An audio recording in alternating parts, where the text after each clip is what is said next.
Good afternoon to all of you. Today we are going to discuss the next topic in morphology of flowering plant. तो इसमें हम जो है आज हम जो स्टडी करेंगे that is a types of aestivation. ये पहला पॉइंट हम स्टडी करने वाले हैं टॉपिक, और दूसरा है टाइप्स ऑफ फाइलोटैक्सी। ठीक है, तो ये दोनों भी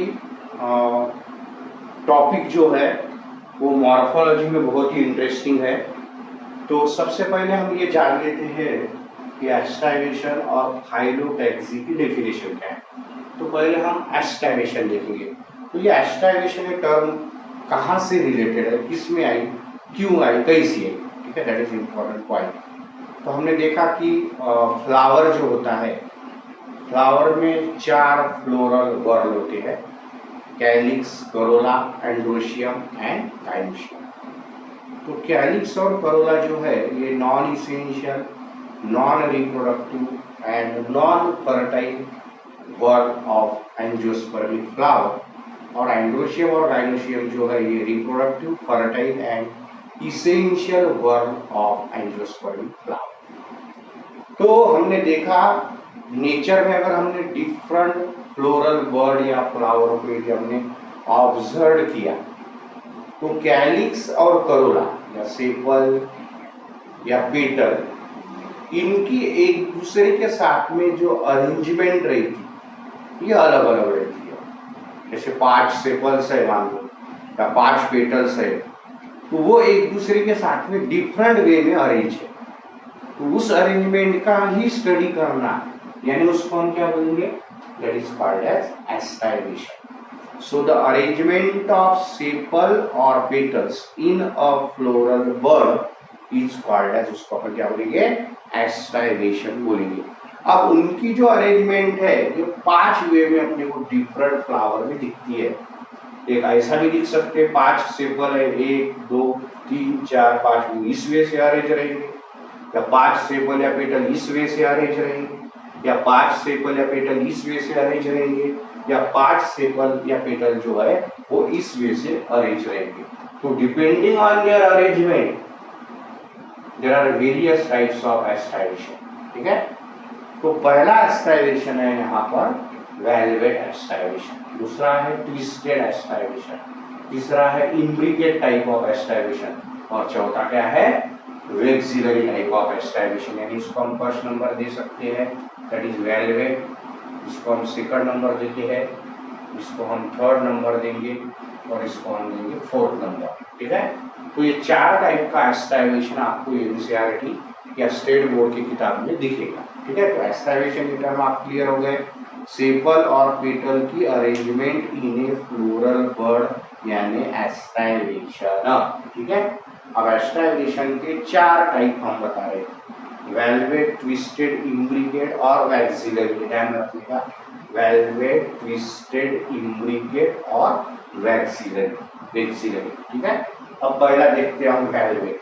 अब सपोज मान लो मैं बोल रहा हूँ कि एक आधे फ्लावर में 5 सेपल या पेटल है, ये 1 2 3 4 5 सेपल बोलो या पेटल, कुछ भी कंसिडर कर सकते हैं आप, सेपल भी कर सकते हैं या पेटल भी कर सकते हैं।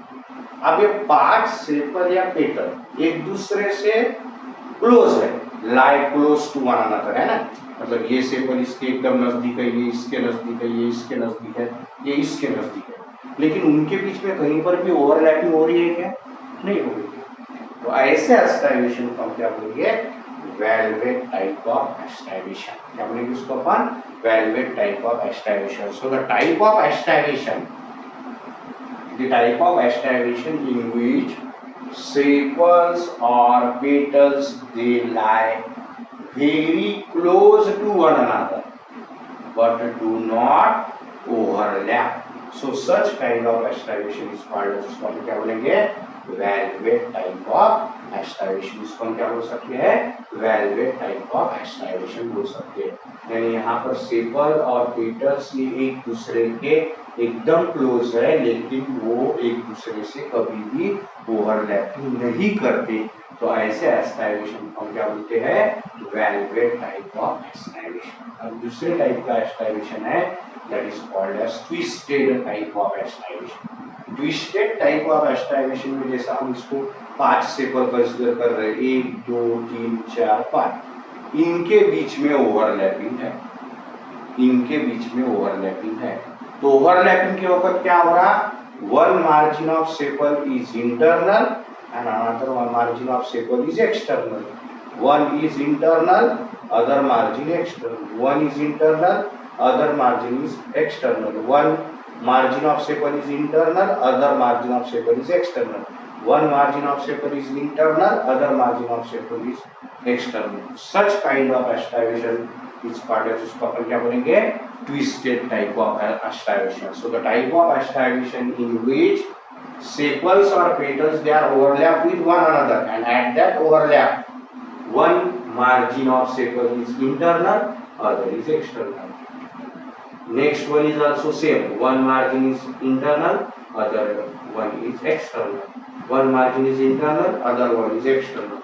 One margin is internal, other one is external. One margin is internal, other one is external. So such kind of aspiration को हम क्या बोल सकते हैं, twisted kind of aspiration. So that kind of aspiration is called as, उसको हम क्या बोलेंगे, twisted kind of aspiration. ठीक है, तो जिस aspiration में सेपल्स और पेटल्स एक दूसरे को ओवरलैपिंग करते हैं, और जिस ओवरलैपिंग में सेपल की एक मार्जिन इंटरनल रहेंगी और एक मार्जिन रहेंगी एक्सटर्नल, फिर नेक्स्ट सेपल आएगा वैसा उसका भी रहेगा, एक मार्जिन इंटरनल रहेगी दूसरे सेपल के साथ में और एक मार्जिन एक्सटर्नल रहेगी दूसरे सेपल के साथ, नेक्स्ट सेपल के साथ। तो ऐसी अरेंजमेंट बोलेंगे तो उसको हम बोलेंगे ट्विस्टेड काइंड ऑफ एस्टाइवेशन। अब तीसरा जो टाइप है that is called as imbricate kind of aestivation. अब इम्ब्रिकेट काइंड ऑफ एस्टाइवेशन यानी क्या है, यहाँ पर देखो 5 सेपल है, 1 2 3 4 5, लेकिन यहाँ पर भी ओवरलैपिंग है, लेकिन यहाँ पर एक पर्टिकुलर वे में ओवरलैपिंग है। जैसा यहाँ पर था एक मार्जिन सेपल की, अगर मान लो इस सेपल की इंटरनल आ रही है एक्सटर्नल आ रही है, वैसे ही इसका भी हुआ internal external internal external internal external, लेकिन इसका ऐसा नहीं ना, इसका ऐसा नहीं ना। यहाँ पर दोनों मार्जिन देखो, समझो ये सेपल मैं ये सेपल अगर कंसिडर कर रहा हूँ, इस सेपल को मैं यदि कंसिडर कर रहा हूँ तो यहाँ पर दोनों मार्जिन इंटरनल है, और इस सेपल को यदि मैं कंसिडर कर रहा हूँ तो यहाँ पर दोनों मार्जिन क्या है, एक्सटर्नल, और इस सेपल को मैं यदि कंसिडर कर रहा हूँ तो एक मार्जिन एक्सटर्नल है या इंटरनल है, यानी अरेंजमेंट एक पर्टिकुलर मैनर में है क्या, नहीं ना। So such kind of aestivation is called, इसको अपन क्या बोलेंगे, imbricate kind of aestivation. So the type of aestivation in which sepals or petals they are overlap with one another, but there is no particular level of their overlapping. Either two margin may be external, two margin may be internal, or one margin may be external and another margin may be internal. इस kind of aspiration को हम क्या बोलेंगे, imbricate kind of aspiration। ठीक है, तो ये होगा तीसरे टाइप का aspiration। अब चौथा जो aspiration है उसको हम बोलते हैं that is called as vexillary type of aestivation. अब मान लो इसमें अपन 5 पेटल कंसीडर कर रहे हैं, 1 पेटल 2 3 4 और 5, तो यहाँ पर सारे पेटल्स मिलकर बटरफ्लाई शेप का स्ट्रक्चर बना हुआ है ना। So the type of aestivation in which petals are arrange in a butterfly way, petals are looks like butterfly, है ना। सो लार्जेस्ट पेटल को क्या नाम दिया हमने, that is called as standard और वेक्सिलरी। इसको अपन ने क्या नाम दिया है, स्टैंडर्ड और वेक्सिलरी, यानी लार्जेस्ट सबसे पहले रहेगा, उसके नीचे जो 2 स्मॉल रहेंगे उसको क्या बोलेंगे, विंग्स बोलेंगे, और उसके नीचे जो 2 स्मॉल रहेंगे उसको अपन बोलेंगे कील बोलेंगे, है ना। मतलब स्टैंडर्ड पेटल ने किसको कवर किया, विंग्स को, विंग्स ने किसको कवर किया, कील को, और इस तरीके से वो बटरफ्लाई शेप का शेप उसमें हमको पेटल्स के दिखते हैं। So such kind of aestivation is called as, उसको अपन क्या बोलेंगे, vexillary aestivation. So the type of aestivation in which there are 5 petals arranged in butterfly shape. So first petal is the largest one, which is called as standard or vexillary. They surrounds the 2 small petals called as wings. Wings again surrounding the 2 small petals, they are called as keep. In this way, the petals are arranged in a butterfly way. So that kind of aestivation is called as, उसको अपन क्या बोलेंगे, vexillary kind of एस्टाइवेशन। यानी nature में अगर हमने flower देखा या फ्लोरल बॉड देखा तो उसमें हमको सेपल और पेटल की अरेंजमेंट 4 वे से मिल सकती है। एक तो ऐसे भी मिल सकती है, एक तो इस वे से मिल सकती है, एक तो इस वे से मिल सकती है और एक तो इस वे से मिल सकती है। सब वे अलग अलग है। यहाँ पर सेपल और पेटल 5 है, 5 5 5। यहाँ पर they lie very close to one another, but there is no overlap. There is overlap in a particular way. One margin of sepal or petal is internal and other one is external. Same next one भी दूसरा जो sepal रहेगा उसका भी same रहेगा। One margin is internal, other one is external. तीसरा sepal रहेगा उसका भी सेम रहेगा। One margin is internal, other one is external. Imbricate में क्या हो रहा है कि sepals or petals they are overlapping to one another, but there is no particular pattern. There is no particular pattern. Either 2 margin of sepal internal हो सकती, 2 margin of sepal external हो सकती, या 1 margin external, another margin internal हो सकती। और ये vexillary तो जो है बटरफ्लाई शेप के में हमको पेटल्स का अरेंजमेंट दिखता है। पहला रहेगा लार्जेस्ट पेटल, स्टैंडर्ड और वेक्सिलरी बोलेंगे। उसको वो कवर करेगा जिसको, उसको विंग्स बोलेंगे, और विंग्स जिसको कवर करेगा उसको क्या बोलेंगे, कील।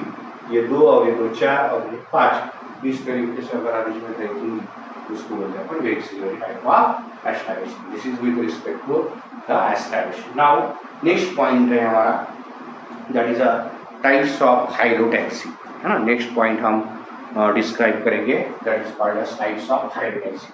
तो अब हाइलोटैक्सी का मीनिंग क्या होता है? What is the meaning of the word phyllotaxy? Phyllotaxy का मीनिंग होता है it is an arrangement of flowers on stem और a particular branch. Sorry, it is an arrangement of leaves, it is an arrangement of leaves on stem और particular branch is called as, उसको अपन क्या बोलते हैं, phyllotaxy बोलते हैं।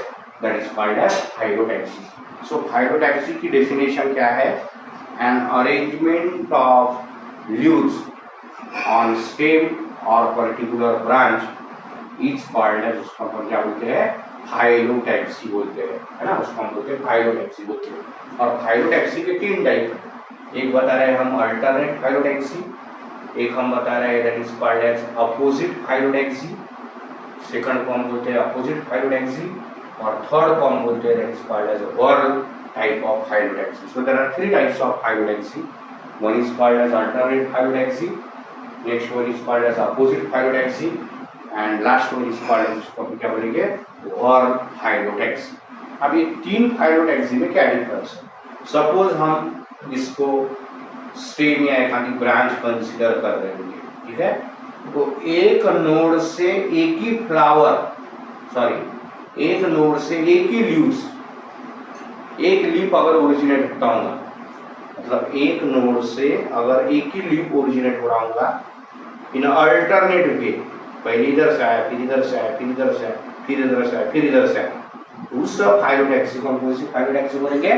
That is called as alternate kind of phyllotaxy. उसको हम बोलते हैं अल्टरनेट काइंड ऑफ हाइलोटैक्सी, है ना। तो देखो ये हमने कंसीडर किया स्टेम, तो स्टेम पर क्या प्रेजेंट है? Node. What is node? Node is the part of stem from which leaf is originated, है ना। तो नोड से एक ही लीफ अगर ओरिजिनेट हो रहा होगा और अल्टरनेट मैनर में हो रहा होगा तो उस हाइलोटैक्सी को हम क्या बोलते हैं? अल्टरनेट हाइलोटैक्सी। ये है नोड, ये है लीव्स, ये है नोड, ये है लीव्स, ये नोड, ये लीव्स, ये नोड, ये लीव्स, ये नोड, ये लीव्स। बट लीव्स की अरेंजमेंट कैसी है? अल्टरनेट वे में है, डेवलपमेंट अल्टरनेट वे। एक बार लीफ इधर से आया, फिर इधर से आया, फिर इधर से आया, फिर इधर से आया, फिर इधर से आया, दोनों एक ही साइड से नहीं है, इसलिए इस हाइलोटैक्सी को हम क्या बोलेंगे? Alternate kind of phyllotaxy. Now second kind of phyllotaxy, उसको हम बोल रहे हैं that is called as opposite phyllotaxy. तो सेम ये हम इसको कंसीडर कर रहे हैं, ये स्टेम है, ठीक है, ये है node, this point is a node, इसको हम बोलेंगे नोड। एक नोड से 2 लीव्स निकल रहे हैं, 2 लीव्स निकल रहे हैं, है ना, दोनों साइड से, एक इधर से, एक इधर से, एक इधर से, एक इधर से, एक इधर से निकला तो उसके अपोजिट इधर से, एक इधर से निकला तो उसके अपोजिट इधर से। लेकिन एक नोड से अगर 2 लीफ ओरिजिनेटेड होते होंगे in opposite way, so that kind of phyllotaxy is called as, हम क्या बोलेंगे, opposite phyllotaxy. So the phyllotaxy in which two leaves are originated from single node in opposite manner, so that kind of phyllotaxy is called as, उसको क्या बोलेंगे, opposite phyllotaxy. उसको opposite phyllotaxy बोलते हैं, opposite phyllotaxy बोलते हैं. अब तीसरी टाइप की phyllotaxy है, that is called as whorl type of phyllotaxy. तो whorl type of phyllotaxy हम किसको बोलते हैं, that is the important point. whorl type of phyllotaxy हम किसको बोलते हैं, तो whorl type of की phyllotaxy यानी क्या, सपोज हम इसको कंसिडर कर रहे हैं स्टेम, हमने इसको कंसिडर किया है स्टेम, है ना. ये एक नोड हो गया, ये दूसरा नोड, ये तीसरा नोड, ये लीव्स, है ना. तो जिस फाइलोटैक्सी में एक नोड से मोर देन 2 लीव्स ओरिजिनेटेड हो रहे, मोर देन 2 यानी 3 4 5 6 7 8 9 10 कितने भी हो सकते हैं, मोर देन 2, है ना. तो that kind of phyllotaxy is called, इसको अपन क्या बोलते हैं, one kind of phyllotaxy. So the type of phyllotaxy in which more than 2 leaves are originated or developed from a single node of stem or a branch, then that kind of phyllotaxy is called as, उसको अपन क्या बोलेंगे, whorl kind of phyllotaxy. So there are 3 types of phyllotaxy, alternate, opposite, whorl. ध्यान में कैसा रखने का, एक नोड से एक लीफ ओरिजिनेट हो रहा, एक नोड से 2 लीव्स ओरिजिनेटेड हो रहे, एक नोड से मोर देन 2 लीव्स ओरिजिनेटेड हो रहे, यहाँ पर 3, यहाँ पर 4 और यहाँ पर 5 बताए, ठीक है.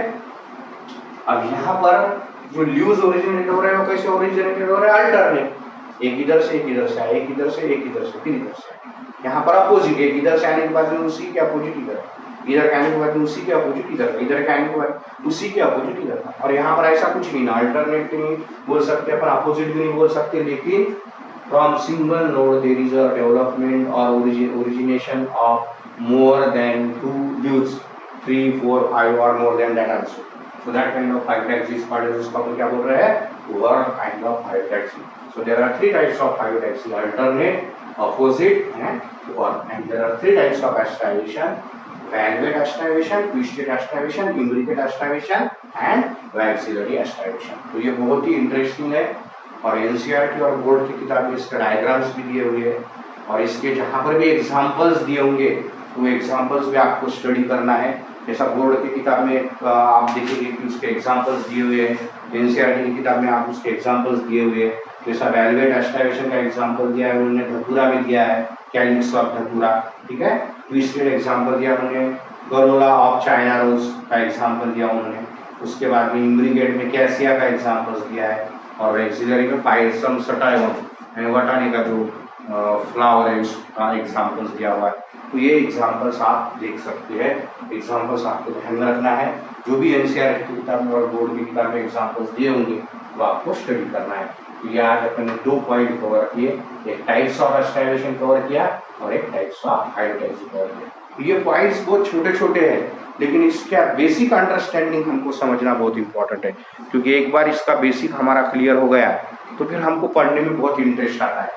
हमको ये पूरा अंडरस्टैंड कर लेना है कि भाई कैसा क्या रहता है फाइलोटैक्सी, यानी क्या, कितने टाइप की फाइलोटैक्सी है, कितने टाइप के कितने लीव्स ओरिजिनेटेड हो सकते हैं, 1 2 मोर देन 2, सेपल सेपेटल की एक दूसरे से के साथ में अरेंजमेंट कैसे होती है. तो ये छोटे छोटे पॉइंट्स हैं, लेकिन जैसा एनसीईआरटी की किताब में, एनसीईआरटी में क्वेश्चन में ये डायग्राम दे देगा, पूछेगा कौन सा टाइप ऑफ एस्टाइवेशन, ये डायग्राम दे देगा या ये डायग्राम दे देगा, या इसको लेवल करने लगाएगा कि सबसे लार्ज साइज का पेटल का नाम क्या है, दूसरे 2 विंग्स वाले क्या है, तो स्मॉलेस्ट क्या है, कौन से टाइप का एस्टाइवेशन है, या एक आधी ये डायग्राम दे देंगे कौन सी टाइप की फाइलोटैक्सी है, ये भी वो पूछ सकता है. या वर्डिंग में भी वो पूछ सकता है कि अल्टरनेट फाइलोटैक्सी का एक सेंटेंस बना देगा कि उसको अपन कौन सी फाइलोटैक्सी बोलते हैं, अपोजिट बोलते हैं कि अल्टरनेट बोलते हैं कि whorl बोलते हैं कि इम्ब्रिकेट एस्टाइवेशन बोलते हैं कि ट्विस्टेड बोलते हैं, वैल्वेट बोलते हैं कि वैक्सिलरी बोलते हैं. तो ये सब कुछ छोटे छोटे पॉइंट्स हैं, लेकिन ये पॉइंट्स के हमारे कंसेप्ट जो है वो क्लियर रहना चाहिए. Thank you.